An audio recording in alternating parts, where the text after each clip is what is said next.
Good evening and welcome to BATV News. I'm Javon Keys.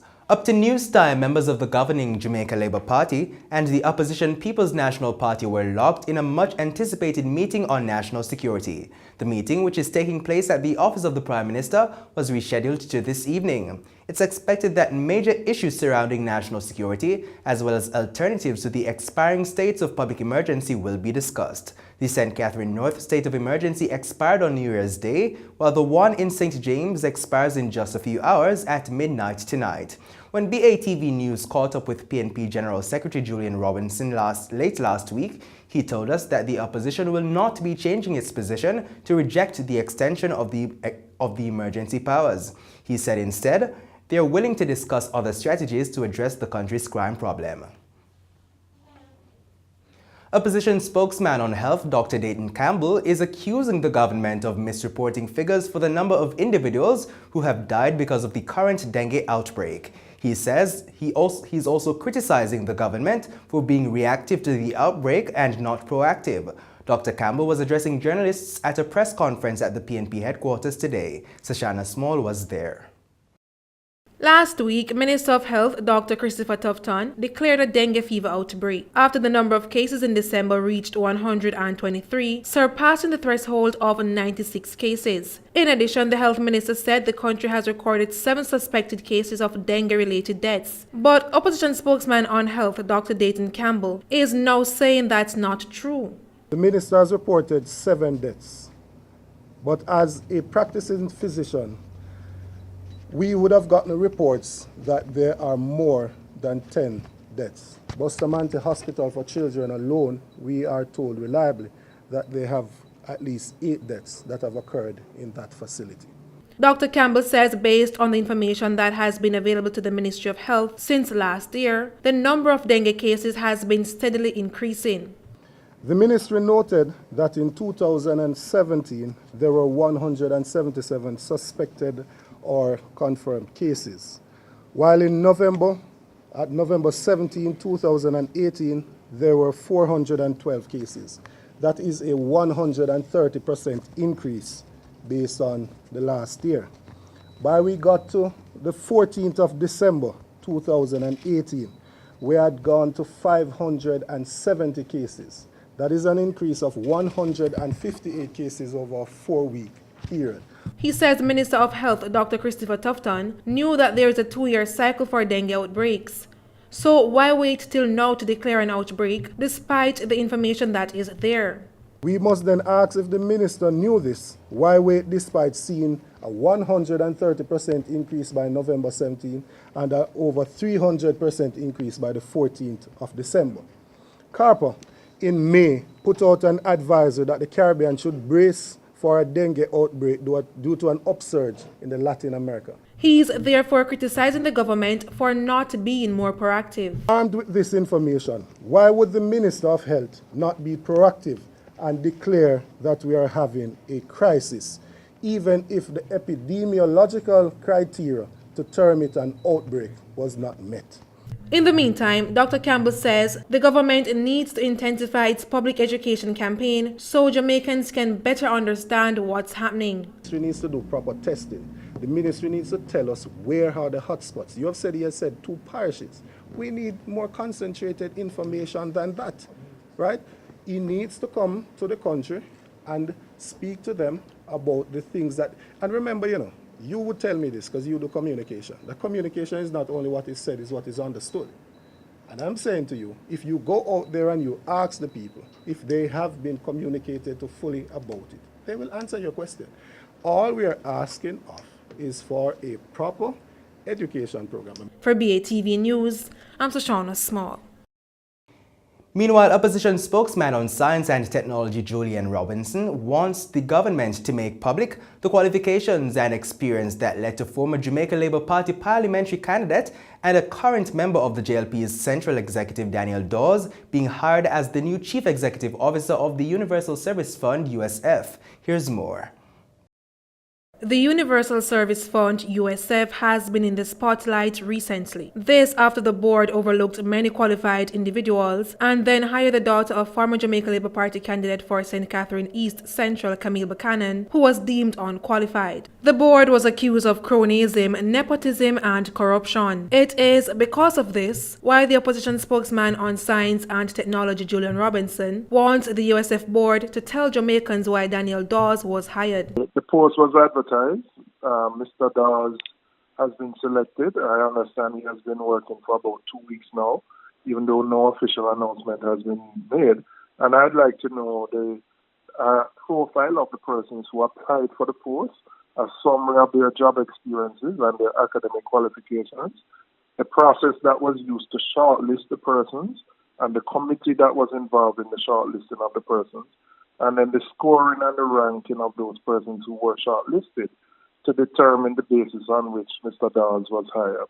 Mr. Robinson also wants to know why the person selected is so closely affiliated with the Jamaica Labour Party. And I'm asking it against the background of the many reports of nepotism, cronyism, and corruption that have existed at agencies that were under former Minister Wheatley's portfolio, namely Petrojam, Nestle, and the USF. And it seems a bit coincidental that the person who is selected for this post happens to be a former JLP candidate and someone who serves on the JLP Central Executive.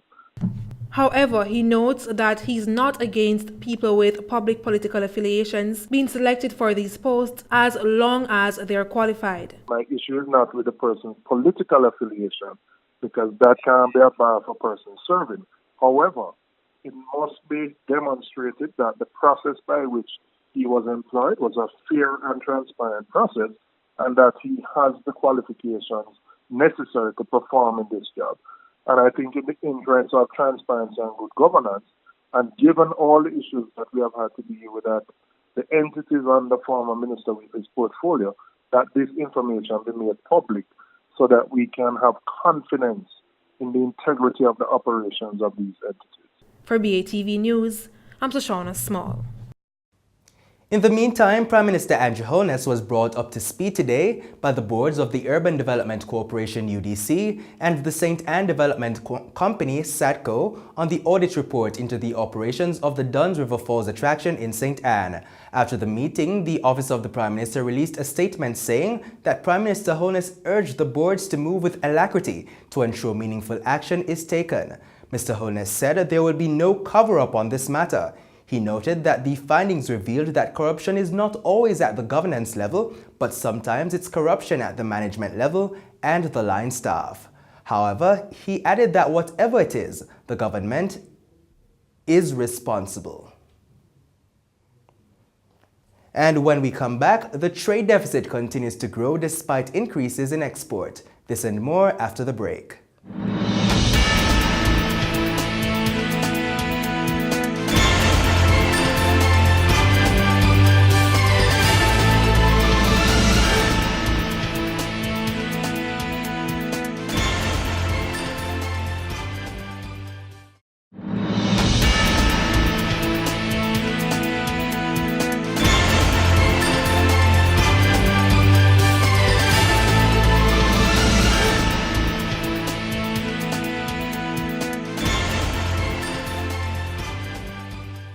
Welcome back. Despite the 30% jump in revenues from exports, Jamaica's trade deficit still increased for most of 2018. Statin released the latest figures in its International Merchandise Trade Bulletin for October. Here's more. Revenues from total exports saw a 30% jump amounting to $1.4 billion between January and October 2018. Overall, Jamaica's trade deficit for the period amounted to $3.51 billion. That's some 2% higher than the $3.4 billion recorded for the similar period last year. The country imported $4.9 billion worth of goods during the period. That's 9% more than last year. The main contributors to this increase were the commodities groups, mineral fuels, chemicals, machinery and transport equipment, manufactured goods and food. Imports from the United States, Jamaica's main trading partner, were worth some $2.2 billion. That's up by almost 11%. Despite the $472 million earned from exports to the U.S., the trade deficit still increased by 11%, amounting to $1.74 billion. In the meantime, Jamaica's trade deficit for the 10-month period with CARICOM moved up from $276 million to $351 million. Imports from the bloc were valued at $414 million, a 21% increase. However, Jamaica's exports to CARICOM fell 6% to $63 million. For BATV News, I'm Javon Keys.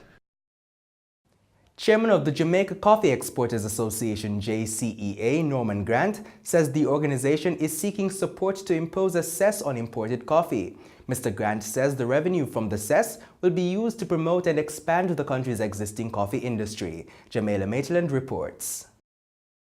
Norman Grant said the Jamaica Coffee Exporters Association, JCEA, is on a mission to redevelop the local coffee industry. He noted that discussions are far advanced to have a cess be levied on imported coffee. He says this is one way to protect the local coffee industry. We propose to achieve these objectives by, one, and we have already aligned ourselves to the imposition of a cess on imported coffee and using this cess to expand both the Jamaica Blue Mountain and the Jamaica non-Blue Mountain industries, Mr. Chairman, as well as providing support to the country's farmers and retaining the Jamaica Blue Mountain brand as a high-value premium luxury product. The JCEA chairman said through rebranding and diversification of local coffee products, Jamaica will aggressively re-enter prime markets. This brand would target the high net worth consumers segment and build back the volumes in the Japanese market at sustainable prices, simultaneously to diversifying the market. And while acknowledging comments about the Jamaica-Japan coffee relationship, Mr. Grant points out that Japan has been Jamaica's main coffee export market since the 1960s. He added that Japan's establishment of Jamaica Blue Mountain Coffee Day, to be celebrated on January 9, is a testament of the significance and potential of the Japanese market. But he pointed out that the JCEA will not only be dependent on Japan. And let me just be abundantly clear that there are some views that we are too involved in the Japanese market.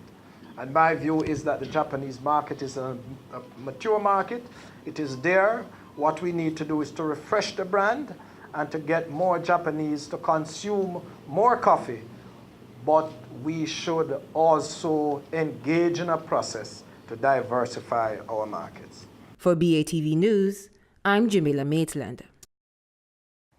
As of today, a record 1.3 million Jamaicans are employed across the island.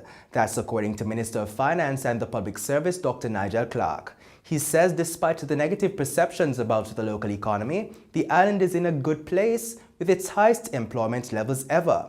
Minister Clark explains that after a long period of low investment on the island, a lot of production has returned and there are currently a number of companies being established. This, he says, highlights the willingness of investors to take more risks. He adds that the outstanding performance of the local stock market ranking as the best performing index in the world by Bloomberg also speaks to the strengthening of the local economy. Meanwhile, Prime Minister Andrew Holness says, like many Jamaicans, he is too unimpressed by the country's sluggish economic growth. Economic growth for 2018 was recorded at 1.8%. However, Mr. Holness acknowledged that while slow, growth has been consistent. Here's more. The Prime Minister says the country needs to be recording growth in excess of 2% for the economy to really feel the effect. I observed keenly the last outturn on growth, 1.8%. Like most Jamaicans, I am not impressed. We want more growth, but we look at the glass for where it is. The truth is that we have been growing consistently. Not the level of growth that we want. I certainly don't consider it takeoff growth. When we get over 2%, then we will be in that range to start to take off. Mr. Holness, who was speaking at the groundbreaking ceremony at Stewart's Auto Jaguar Land Rover showroom, commended the group for their $13 billion investment in the country. But he reminded them to be steadfast, as investment doesn't equate to immediate growth. People always say to me, we see all these investments going on, as Julian was saying, that the national bird now is going to become the crane. Because we see so many cranes around Jamaica, particularly here in Kingston, new buildings being constructed. So it is a puzzle to many as to why is it that the growth numbers are not larger. There are many explanations, and I seek to prefer one. He blamed the lag on systemic weaknesses in the country's economy, one which is just beginning to increase pace. He says capital investments like these drive economic growth and bring much-needed returns. For many years, there has been a disinvestment in capital. In other words, capital formation in Jamaica over the past few decades has been negative. So in the national accounting systems, the disinvestment and the negative capital formation would mean that your ability to grow and grow rapidly would be limited. What you're seeing happening now is a return to investment in capital goods. For BATV News, I'm Jamila Maitland. And to stay with us, regional and international stories are up next.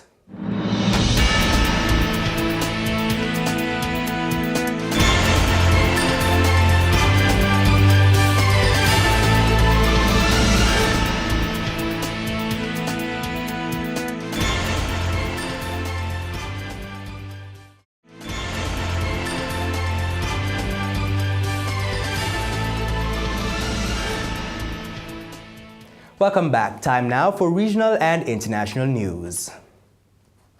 Trinidad and Tobago's Prime Minister Dr. Keith Rowley says achieving a stable economy boils down to good management and a commitment by government to act in the country's best interest. The Prime Minister delivered part one of his national address entitled Mind Your Business, It's Your Business on Sunday night. TTT News' Janine Brown reports. In his hour-long Sunday night address, Prime Minister Dr. Keith Rowley said one of the first tasks his government had to undertake when it entered office was to drastically reduce high expenditure inherited from the former administration. We are borrowing, and that's how we got the record budgets of 2011, 2012, 2013, 2014, 2015. The 5 largest budgets in the history of Trinidad and Tobago. Spend all that you earn, borrow more, and spend that too. With the oil and gas sector being this country's main revenue earner, Dr. Rowley lamented further that revenue from the energy sector dropped from $17 billion in 2010 to about $1 billion presently. While he said that this is in part due to the drop in the price of oil, he added that the UNC government, led by Kamna Prasad Basesa, dug an even bigger hole by offering unreasonable concessions to energy giants operating in Trinidad and Tobago. He said under the former administration it cost $170 million per day to run the country. According to him, that figure has now been reduced to $140 million. Dr. Rowley laid out a list of projects his government has embarked on to improve the standard of living in this country. With respect to the Port of Spain Hospital, tenders are out. We are removing the old buildings to clear the footprint. We're moving patients. The cabinet approved some expenditure in St. James to put some patients in St. James Hospital and so on to be able to build. That is on the way. Sandy Grande Hospital, we have quotations in. We are about to go out to tender for that. Dragon Pipeline, the heads of government agreement is in place, the gas price is in place. It is now for us to conclude the pipeline arrangement with Shell and to move forward to constructing a pipeline to link us to the Venezuelan gas fields. The second part of the Prime Minister's address will air tonight at 8 o'clock right here on TTT. Janine Brown and TTT News. Barbados' lone electric utility company has served notice that it wants an increase in electricity rates. The island's Fair Trade Commission, FTC, has revealed that it was notified by the Barbados Light and Power Company, Limited, BL&P, that it intended to submit a formal rate application by June. BL&P confirmed the development but said it was exploring the possibility of applying for a rate review in the latter part of 2019. The company sought its last such increase about 10 years ago. However, the rate increases weren't introduced until early 2010. Meanwhile, the Fair Trade Commission says it will require technical assistance to support the review of the utility company's application. The regulators said consultants will be required to submit a proposal by Monday, January 28, 2019, and it would evaluate the proposals and advise parties of its decision by February 15, 2019. Politicians in the UK returned to work today after their Christmas break, but there is still only one issue confronting them: Brexit and Prime Minister Theresa May's controversial deal to deliver it. A vote on it is scheduled for next week, but it is by no means clear she has won enough support to see it through as the March 29th deadline for the UK to leave the EU looms. TRT World's Simon McGregor-Wood reports. It's a rehearsal for the so-called no-deal Brexit, a chance to test how the road network would handle a sudden imposition of customs checks and tariffs. Critics say no such drill could ever come close to the chaos of the real thing. Theresa May is running out of time. A key part of the Prime Minister's deal, what they call the backstop, designed to keep the Irish border open and protect the peace process, remains a deal-breaker for many in her own party. A vote was postponed in December because she knew she'd lose. She desperately needs extra assurances from the EU that that backstop would be temporary. So we'll be setting out measures which will be specific to Northern Ireland. We'll be setting out proposals for a greater role for Parliament as we move into the next stage of the negotiations. And we're continuing to work on further assurances, on further undertakings from the European Union. If she sounds vague, that's because so far no such assurances have been received. Without significant EU help on the so-called backstop, it's hard to see how Theresa May's withdrawal deal can get through the British Parliament. Assuming it does fail, there are really only two options on the table: the so-called dreaded no-deal scenario, in which the UK crashes out of the EU on March the 29th, or there's some weird cross-party parliamentary agreement to request an extension of the process. That would require unanimous EU support, and it would simply buy more time for the Brits to work out how they want to proceed. Conversations with EU officials in Brussels are ongoing. There's talk of new wording, but will it be enough to persuade sceptical MPs? We should find out next week when they vote. With just $7 billion of foreign currency reserves, Pakistan's economy is in crisis and it's seeking help from its allies. Prime Minister Imran Khan is currently in Turkey, hoping for support to boost economic growth. TRT World's Mobin Nasir has more. Pakistan's Prime Minister Imran Khan says he wants peace with neighboring India and Afghanistan so the region's people may prosper. And he's seeking help from one of Pakistan's oldest allies, Turkey. Pakistan obviously would want stability because we want economic progress. It doesn't come without stability. And stability will only take place when Pakistan and India sit down and resolve the differences. Khan also wants to boost trade between them, which hasn't grown significantly despite their close diplomatic ties. The two governments are negotiating a free trade deal as well as an investment treaty. They hope these steps will boost trade from roughly $650 million in 2018 to $10 billion over the next few years. And they're working together on defense projects, including helicopters, training aircraft, weapons and other military equipment. Our bilateral meetings have been very effective, and we shall be taking instrumental steps between Turkey and Pakistan through meetings on the ministerial level this year. Some Turkish companies and social sector organizations have been working in Pakistan for many years. They built the country's first urban mass transit project in Lahore, and they led rescue and rehabilitation efforts when an earthquake struck northern areas of the country in 2005. Khan's now hoping they can help reconstruct the country's tribal areas that have been destroyed by years of terrorism and counterinsurgency and help stabilize the economy through trade and investment. Mubin Nasir, TRT World. And stay with us, Talking Stocks comes up next.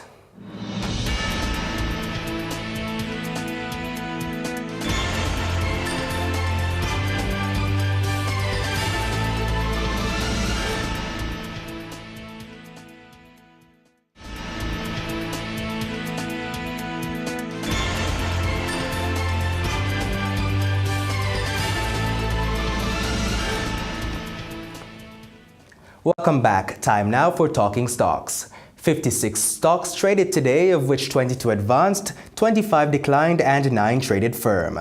The main JC index advanced by 603 points to close at over 376,000 points. The junior index declined by 5.24 points to close at 3,246 points. 95 million units traded today, valued at more than $334 million on the Jamaican dollar market, while on the US dollar market, more than 67,000 units traded, valued at $16,007 US. India's pharma, with over 92 million units trading, accounted for 97% of market volume. Caribbean producers, with a little over 500,000 units trading, was second, and Victoria Mutual Investments, with over 334,000 units, was third, making up less than 1% of market volume. The main advances were G West Corporation, gaining 26 cents to close at $1.96, followed by Jetcon Corporation, up 32 cents to close at $3.34, and Sterling Investments, up 32 cents to close at $4.32. The main decliners were Proven Investments, down $3.84 to close at $23.15, followed by Jamaica Producers, down $1.33 to close at $21.67, and Lasco Financials, down 22 cents to close at $4.50. In foreign exchange trading, the Jamaican dollar gained ground on the US dollar, but lost to the Canadian and British pound today.